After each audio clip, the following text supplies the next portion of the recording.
Саламатсыңдар ма екінші сынып оқушылары? Бүгін әдебиеттік оқу сабақтың тжб тапсырмаларын орындайтын боламыз. Бірінші тапсырма. Табиғатқа серуен әңгімесін мұқият тыңда. Табиғатқа серуен. Бір күні Айбар сыныптастарымен таным жорыққа барды. Олар ауыл маңындағы тоғайда біраз серуендеді. Жетекшілері балаларды жолда кездескен өсімдіктер мен жануарлар түрлерімен таныстырды. Түс мезгілінде балалар демалуға отырып, үйден алып келген азықтарымен тамақтанды. Балалар құстардың, оның ішінде бұлбұлдың үнін қызыға тыңдады. Үйге қайтатын кезде балалар тамақ қалдықтарын жинауға ерінді. Алайда жетекшілері тағам қалдықтары мен қоқыстарды тастамай дорбаларына салуды тапсырды.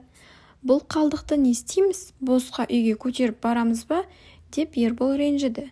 Серуенге шыққан әрбір адам осылай қоқыс шашып кете берсе, ондай жерге келесіде демалуға келер ме едің? Деп жауап берді Айбар. Ербол ұялып қалды. Келесі мәтінге сүйеніп берілген сөйлемдердің ретін анықта және номерле дейді.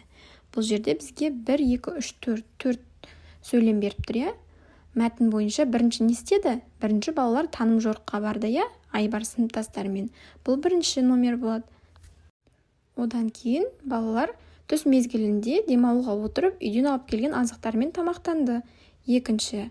Ал үшінші, балалар құстардың, оның ішінде бұлбұлдың үнін қызыға тыңдап отырды. Ал ең соңында Ербол ұялып қалды. Ол неге ұялып қалды балалар? Себебі ол қоқысын жинауға ерінді. Ал Айбар болса, келесіде осындай қоқыс жатқан жерге келер ме едің деп Ерболды ұялтып тастады. Жарайсыңдар балалар. Келесі тапсырма.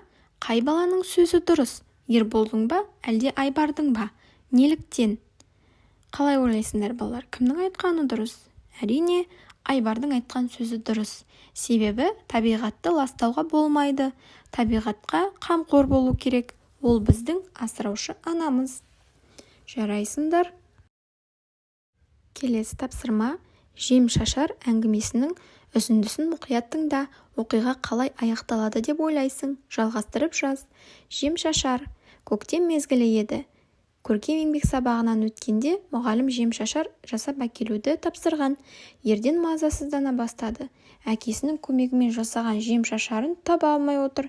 Бүгін мектепке әкелген сияқты еді. Сыныптастарының бірі тығып қойғандай көрінді.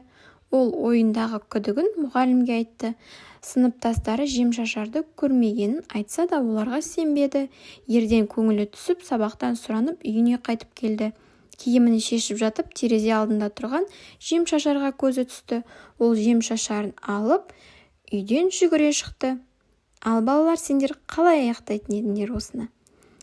Ал енді аяқтайық. Ерден мектепке жем-шашарын алып жүгіріп келді. Ұстазы мен сыныптастарынан ұмытшақтығы және оларды кінәлағаны үшін кешірім сұрады. Ендігі уақытта мұқият болатынына уәде берді.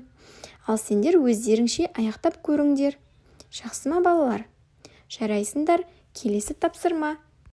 Мәтінге сай келмейтін сөйлемдерді алып тастап, мәтінді қайта құрастырып жаз. Қарамен жазылған сөздердегі жіберілген қателерді тауып дұрыс жаз. Марғау. Көктемнің қара суық бір күні болатын. Мектептен қайтып келе жатып, мияулаған әлсіз дауысты естідім. Жақындап барсам, шөптің арасында мысықтың баласы жүр екен. Марғауды қайта орнына апарып тастадым. Оның тоңып, қарны ашып қалғаны көрініп тұр. Аяп кетіп, үйге алып келіп тамақтандырдым. Марғауды қолға үйрету қиын. Үйдегі өзімнің үлкен мысығым келіп, оны жалап, бауырына басып жылытты. Олар бір-біріне жылдам бауыр басып кетті. Балалар, сөйлемдегі қарамен жазылған сөздер қате жазылыпты. Енді мәтінді басынан бастап құрастырайық. Көктемнің қара суық бір күні болатын. Мектептен қайтып келе жатып, мияулаған әлсіз дауыс естідім. Жақындап барсам, шөптің арасында мысықтың баласы жүр екен. Оның тоңып, қарны ашып қалғаны көрініп тұр. Аяп кетіп, үйге алып келіп тамақтандырдым. Үйдегі өзімнің үлкен мысығым келіп, оны жалап, бауырына басып жылытты. Олар бір-біріне жылдам бауыр басып кетті. Енді бұл жерде балалар қарамен жазылған сөздер аяп және жылытты. Бізде оны оқылуы және естілуі бойынша жазылып қойған екен. Ал дұрыс жазылуы осылай 3 әріптен тұрады екен. Аяп деген сөз. Ал жылытты деген сөз ол сөзде 2 т болады екен. Жақсы балалар, жарайсыңдар. Балалар, бізде тапсырма аяқталды. Сендерге ұнады деп ойлаймын, және түсінікті болды деп ойлаймын.